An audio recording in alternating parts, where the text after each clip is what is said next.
Sejam todos bem-vindos à nossa casa de oração, estudo e trabalho. Vamos dar início à nossa sessão de hoje. Cada um de nós vamos agora elevar o nosso pensamento a Deus, a Jesus, aos amigos e trabalhadores e benfeitores aqui da nossa casa. Vamos agora fechar os nossos olhos em comunhão espiritual com Deus, com Jesus e também com os nossos mentores, para que nos trabalhos de hoje cada um de nós possamos receber aquilo que viemos aqui buscar. Vamos cada um de nós colocar nosso lar, nossa família, nossos filhos, nossos entes queridos, o nosso ambiente de trabalho. Lembramos também dos que estão enfermos, em casa, nas ruas, nos hospitais, nos abrigos, e principalmente os que se encontram abandonados.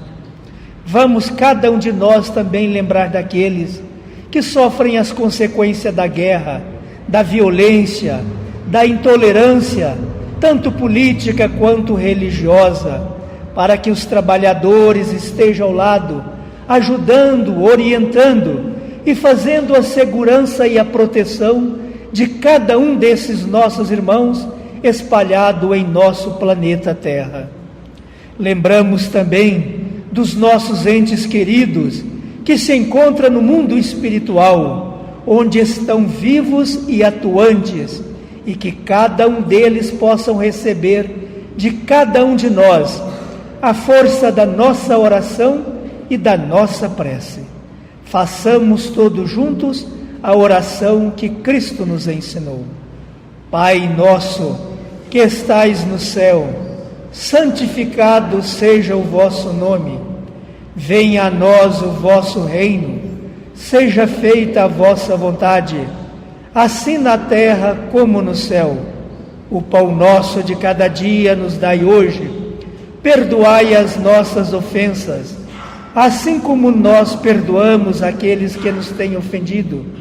E não nos deixeis cair em tentação, mas livrai-nos de todo mal, de toda perseguição e toda perturbação, quer seja de espíritos encarnados ou desencarnados, que assim seja. E em nome de Deus e em nome de Jesus, damos por aberta a primeira parte da nossa sessão de hoje. E para dar continuidade aos trabalhos da nossa casa, nós convidamos hoje o nosso irmão e companheiro de jornada, professor Gabriel de Melo, ele que fará uso da tribuna da nossa casa. Como o Paulo comentou, nós vamos dar continuidade ao estudo do Evangelho segundo o Espiritismo, em especial ao capítulo 6, que fala sobre o Consolador Prometido. E, nesse primeiro momento, eu gostaria muito de pedir para vocês muita vibração positiva, para a gente construir uma psicosfera saudável nesse ambiente, porque, por vezes, cada um de nós, com as nossas aflições, com as nossas angústias, nós ficamos tão voltados para as nossas preocupações, e isso, numa casa de oração e trabalho, pode prejudicar o ambiente e nos prejudicar, porque nem sempre nós estamos com o coração e com os ouvidos espirituais abertos, acessíveis para as intuições, para os bons presságios. Nos dias em que vivemos, de tanta poluição no mundo virtual, né? A internet, o WhatsApp, a televisão, tudo isso nos rouba um pouco da nossa atenção. Então, ao adentrarmos a um templo como esse, é importante não apenas desligar fisicamente os nossos aparelhos de celulares, mas desligar também as tomadas mentais que dificultam a nossa concentração, porque isso, em diferentes momentos, nos priva da oportunidade de acessar as mensagens que os nossos amigos espirituais nos repassam, quem está aqui na tribuna não passa de instrumento. E às vezes, instrumentos, no meu caso, falhos, né? Então toda falha, ela recai em cima daquele que a pratica. Assim como todas as palavras que são ditas. Aqui, nós não estamos na figura daquele que tem uma régua e que vai corrigir o estudante que não realiza corretamente a lição. Pelo contrário, todos nós estamos na mesma escola chamada Terra. A Terra, a nossa casa, o nosso planeta, a nossa casa em comum, que temos que saber respeitar e cuidar. Então vejamos, lá estava Jesus junto com seu grupo de apóstolos, 12 homens escolhidos a dedo. Homens, porque naquele tempo a escolha de mulheres numa sociedade patriarcal e machista seria um prejuízo a mais para a tarefa de Jesus, que não era qualquer tarefa, era a tarefa de levar o amor, de levar o consolo, em um mundo no qual o mais forte era reconhecido como aquele mais vitorioso. Não havia tempo, não havia condições de considerar aqueles e aquelas que fossem considerados fracos. Qualquer sinal de perdão, de humildade, não era algo validado de forma positiva. Pelo contrário, e isso permanece até hoje. Quantos de nós ainda não escutam? Eu não levo desaforo para casa. Não mexa comigo, porque quando eu estou na razão, eu vou até o fim. E por aí vai. Infelizmente, nós ainda queremos conquistar pela força, conquistar pela severidade, e não pelo amor, pela razão. Não é por acaso que Kardec colocou como epígrafe no Evangelho segundo o Espiritismo a máxima da fé inabalável, como sendo aquela que encara a razão. E encarar a razão é compreender a importância do conhecimento científico, é valorizar os preceitos da filosofia, é amar nos ditames da fé religiosa. Não por acaso também que Kardec criou novas palavras, neologismos, para identificar a sua doutrina, que não era sua numa perspectiva de posse, mas de responsabilidade, porque foi ditada por centenas de espíritos amigos que se organizaram para lançar no século XIX uma revolução similar àquela lançada por Darwin, que trouxe a lume o entendimento no qual a evolução das espécies era algo sublime, que no primeiro momento fez de Darwin uma pessoa temerosa, preocupada, porque protestante como era, filho da Inglaterra, teve temor de que suas ideias pudessem dar fim à própria vida. Não nos esqueçamos que todos aqueles e aquelas que resolveram questionar o conhecimento em vigor de suas épocas não foram bem recebidos, não foram abraçados. Pelo contrário, não foram poucos os lançados às fogueiras, não foram poucos que tiveram as suas vidas arruinadas. E assim ocorreu com Jesus. E Jesus, conhecedor do que se passava nos corações, convidou 12 homens simples do povo. E ali estavam, na semana da Páscoa, realizando um momento maravilhoso, que foi pintado por Leonardo da Vinci na famosa tela A Santa Ceia, a última ceia, aquele momento no qual Jesus compartilhava o pão com todo simbolismo e ternura. Mas eis que, de forma surpreendente, em meio às palavras dos apóstolos, com o coração cheio de vitória, porque Jesus e os 12, junto com outros tantos, boa parte mulheres, que acompanhavam o grupo de Jesus, foram recebidos como verdadeiros heróis às portas de Jerusalém.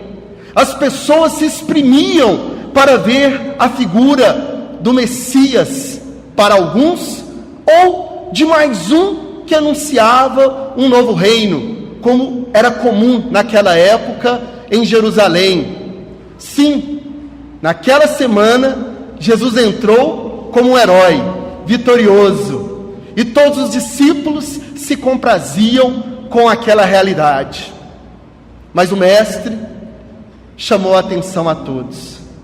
A alegria se converteu em preocupação, porque Jesus lembrou do que diziam os profetas, que profetizaram que o Filho de Deus seria sacrificado, porque a sua mensagem não seria compreendida. Então, Filipe se colocou triste. Tiago exclamou: Jesus, aonde está Deus que vai permitir que isso ocorra com você? E ali se passaram vários comentários de preocupação com aquele momento. Eis que o Mestre então se pronunciou: ora essa, Filipe, como vamos questionar os desígnios do Pai Celestial, que é todo amor? Não vamos nos impressionar com o clamor que sauda os vitoriosos, porque esse clamor sauda toda a tribuna dourada diante do banho de sangue das conquistas mundanas. Nós estamos aqui com uma outra proposta, a proposta do amor, da boa nova, e não seremos acolhidos por todos. Não nos deixemos levar pelo momento de agora. E ali, no meio daquela plenária, daquela fala, Jesus olhou e percebeu a angústia. Apenas Iscariotes, o Judas, estava à parte daquele momento, porque ele já havia negociado a cabeça do Mestre e aguardava o sinal do beijo em sua face para completar a trama então orquestrada. O Mestre, com toda a ternura, então proferiu as seguintes palavras: se me amares, guardareis os meus mandamentos, e eu então pedirei ao Pai, que enviará um outro Consolador, o Espírito de verdade, e vocês o reconhecereis, porque Ele fará tudo aquilo que temos feito, e nos passará novos ensinamentos. Daquele momento, uma paz passou a tomar conta do ambiente. João, querendo mais detalhes dessa orientação, foi conversar com Jesus. E os outros mudaram o rumo da prosa, como diz o outro. Depois de alguns momentos, que marcou profundamente João Evangelista, que o fez escrever essa passagem em seu Evangelho, a conversa retomou com muita alegria, mas o rumo era outro, e cada um falava Então se o reino virá, se Deus não nos desamparará, quem será o maior nesse novo reino? E cada um exclamava o porquê era importante nesse reino. Aqueles que foram convidados primeiro para o colégio apostólico diziam: eu sou tão importante que Jesus me chamou primeiro. O outro: não, peraí, eu sou mais velho e mais experiente. Calma, eu sei ler, compreendo as leis, serei importante nesse novo reino. Jesus, que estava distante com João, aproximou-se e organizou a sua túnica, similar à forma que os escravos da época se vestiam. Tomou em suas mãos um jarro de água perfumada que estava no ambiente, uma toalha com a bacia, e ajoelhou. Todos os discípulos acharam aquilo estranho. Que posição é essa? Mesmo diante da contestação dos discípulos, Jesus lavou os pés de cada um. Ali, em silêncio, num ato de humildade, realizou esta ação e depois, diante da perplexidade dos seus discípulos diretos, disse que aquela que quer ser o maior no reino dos céus, que se colocasse na condição de humildade, de servidor. Foi nesse contexto que o Mestre anunciou o Consolador prometido. Foi nesse contexto que, compreendendo a alma humana, percebeu que a sua mensagem iria cair no esquecimento, e muitos iriam tomá-la como triunfo para as guerras. E não por acaso o mundo vivenciou as cruzadas em nome de Jesus, a Inquisição em nome de Jesus, várias guerras tramadas em nome daquele que é conhecido como o Príncipe da Paz, em nome daquele que anunciou o perdão, não em relação aos nossos amigos e familiares, porque isso é uma obrigação, e sim o perdão e o amor perante os nossos inimigos e aqueles que estão presos, porque são os doentes que precisam de médicos. Esta deveria ser a postura de todo aquele, toda aquela que se diz cristão. Passados 18 séculos, o Consolador prometido, através dos espíritos amigos, codificaram uma doutrina espírita. Passados quase 2 séculos, muitas casas espíritas, muitos de nós repetimos equívocos e ignoramos a importância de viver o Evangelho em espírito e verdade.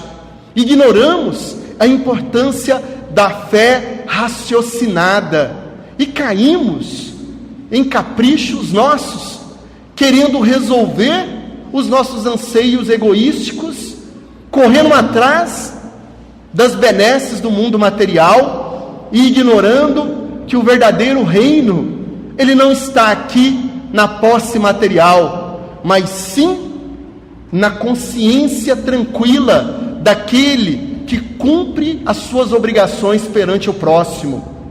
O Consolador prometido veio para consolar, para enxugar lágrimas, e foi isso que Francisco Cândido Xavier realizou durante décadas, psicografando mensagens, mostrando para mães que os seus filhos não estavam mortos. Foi isso que fez Eurípides Barçanufo ao divulgar o Evangelho de Jesus no interior do Brasil. Foi isso que fez Bezerra de Menezes, o médico dos pobres.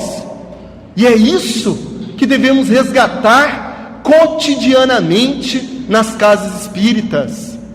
No mês de setembro, quando se discute mundialmente o grande problema do suicídio, que todos os anos ceifam vidas de 1 milhão de pessoas, segundo as estatísticas. E para cada pessoa que morre, outras 10 ou 20 tentaram se matar.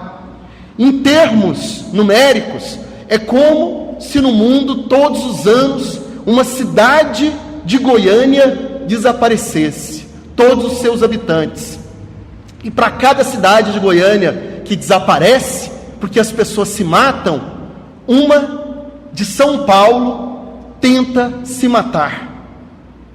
Precisamos ter o nosso canal mediúnico desobstruído das nossas preocupações menores e ter atenção para aquele familiar que julgamos difícil, para aquele colega de trabalho que nos tira a paz e o sossego, para o companheira de seara espírita que está conosco há 5, 10, 20, 30 anos em sofrimento e nós ignoramos, mas a todo momento dizemos: sou espírita, abracei o Evangelho. Para finalizar, lembremos-nos de Jesus, que tinha falado do amor durante os anos do seu apostolado, que naquela noite última havia comentado e prometido o Consolador prometido, e mesmo assim os seus apóstolos diretos foram falar quem era o maior. O mestre percebeu que as palavras não têm o mesmo efeito da atitude, e por isso foi lavar o pé. E é isso que devemos fazer: levar o Consolador através das nossas atitudes perante as pessoas que nos cercam, porque dessa forma, daqui a alguns anos, não precisaremos ter esse problema de saúde pública que é o suicídio e a depressão. Que o Mestre Jesus, que os Espíritos amigos nos utilizem como instrumentos para levar a boa nova aos corações em sofrimento. Graças a Deus.